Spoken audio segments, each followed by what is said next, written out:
দীর্ঘদিনের অবদমিত ক্ষোভ এবং না পাওয়ার ব্যথা যদি তৃণমূলের একাংশকে তৃণমূলের বিরুদ্ধে আক্রমণ করতে উদ্যত হয়ে থাকে, তো সেখানে প্রশাসন কি করবে? যে ঘটনা ঘটেছে, এ ধরনের ঘটনা কোনো সভ্য সুস্থ সমাজে কাম্য নয়। আমরা যে কোনো ধরনের হিংসার বিরোধিতা করছি এবং গতকালও যা হয়েছে তারও আমরা বলছি যে এটা কাম্য ছিল না, এটা হওয়া উচিত নয়, এটার সঙ্গে বিজেপি দূর দূর পর্যন্ত কোনো যুক্ত নয়, এটা তৃণমূলের সঙ্গে তৃণমূলের গন্ডগোল, কারণ তৃণমূল আদপেই কোনো রাজনৈতিক দল ছিল না। যে পরিস্থিতি তৈরি হওয়ার আশঙ্কা ছিল মানুষের, যে তৃণমূল কংগ্রেসের বিধায়ক বেশ কয়েকজন, কিছু মন্ত্রী তারা লিঞ্চিং এর শিকার হবেন, আমরা দায়িত্ব নিয়ে আজকে সেই অবস্থায় পৌঁছতে দিইনি। দলের পক্ষ থেকে পরিষ্কার বার্তা আছে, এই ধরনের তৃণমূলীদের সঙ্গে দলবদ্ধদের সঙ্গে যোগাযোগ রাখবেন না। এরা ওখানে লুটে স্বচ্ছন্দ ছিলেন, মনে করছেন এখানে এসেও সেটা বজায় রাখবে এই সরকারের আমলে।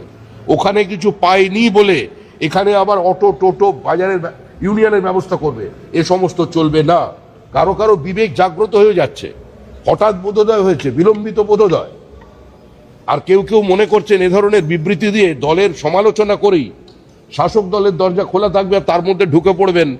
সেগুলো বালি নয়, সেগুলো বোল্ডার, যেটা আপনারা অবৈধভাবে তুলেছিলেন। বিভিন্ন রাজ্য প্রশাসনের পক্ষ থেকে বেশ কয়েকজনকে গ্রেপ্তার করা হয়েছে, তাদের সঙ্গে তৃণমূলের যোগ পাওয়া যাচ্ছে।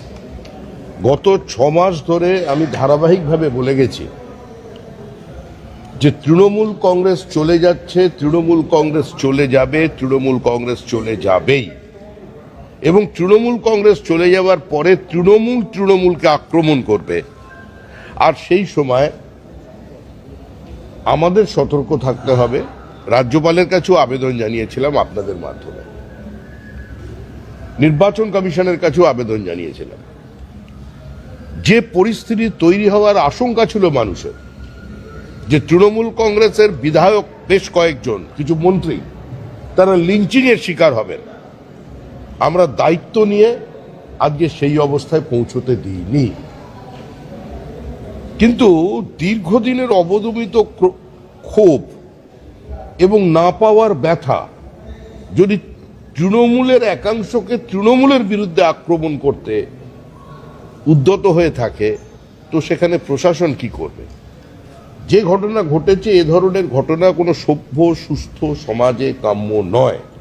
আমরা যে কোনো ধরনের হিংসার বিরোধিতা করছি এবং গতকালও যা হয়েছে তারও আমরা বলছি যে এটা কাম্য ছিল না, এটা হওয়া উচিত নয়, এটার সঙ্গে বিজেপি দূর দূর পর্যন্ত কোনো যুক্ত নয়, এটা তৃণমূলের সঙ্গে তৃণমূলের গন্ডগোল, কারণ তৃণমূল আদপেই কোনো রাজনৈতিক দল ছিল না।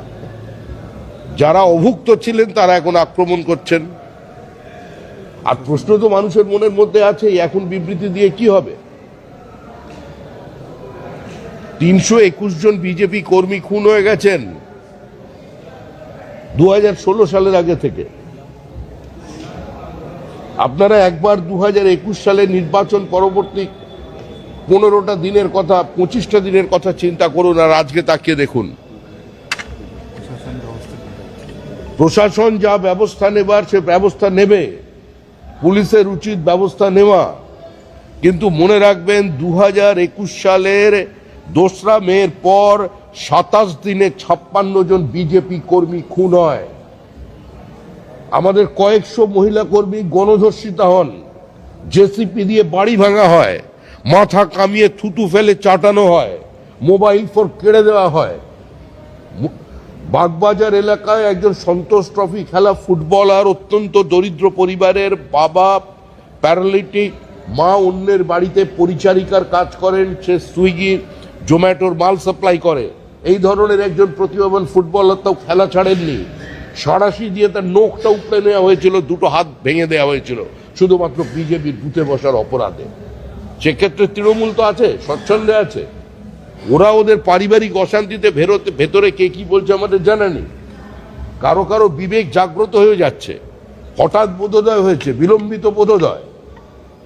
আর কেউ কেউ মনে করছেন এ ধরনের বিবৃতি দিয়ে দলের সমালোচনা করেই শাসক দলের দরজা খোলা থাকবে আর তার মধ্যে ঢুকে পড়বেন। সেগুলো বালি নয়, সেগুলো বোল্ডার, যেটা আপনারা অবৈধভাবে তুলেছিলেন বিভিন্ন দিক থেকে। এসব চলবে না। এখানে পশ্চিমবঙ্গ সরকার আছে, সরকার সরকারের মতো চলবে, সেখানে যদি আমাদেরও কোনো কর্মীর বিচ্যুতি হয়ে থাকে পুলিশ তার বিরুদ্ধেও ব্যবস্থা নেবে। দলের পক্ষ থেকে পরিষ্কার বার্তা আছে, এই ধরনের তৃণমূলীদের সঙ্গে দলবদ্ধদের সঙ্গে যোগাযোগ রাখবেন না। এরা ওখানে লুটে স্বচ্ছন্দ ছিলেন, মনে করছেন এখানে এসেও সেটা বজায় রাখবে এই সরকারের আমলে। ওখানে কিছু পায়নি বলে এখানে আবার অটো টোটো বাজারের ইউনিয়নের ব্যবস্থা করবে, এ সমস্ত চলবে না। শুভেন্দু অধিকারী অত্যন্ত দক্ষ প্রশাসক, তিনি এর মধ্যেই দৃষ্টান্তমূলক বেশ কিছু সিদ্ধান্ত নিয়েছেন এবং সেই সিদ্ধান্তকে আমরা দল হিসেবে আমরা শুধু স্বাগত জানাইনি, সমাজের সর্বস্তরের মানুষ স্বাগত জানাচ্ছেন। সরকারের কাছে অনেক কাজ করা বাকি। মাথায় একটা টুপি পরবো আর তারপরে হেলমেট ছাড়া 3 জন মোটরসাইকেল নিয়ে ঘুরে বেড়াবো, পুলিশ ধরতে পারবে না। আর কেউ এখন মনে করেছেন মাথায় একটা গেরুয়া ফেট্টি বেঁধে নেবো আর জয় শ্রীরাম স্লোগান দেবো, হনুমানজির পতাকা নিয়ে হেলমেট ছাড়া ঘুরে বেড়াবো, দুটোর কোনোটাই চলবে না।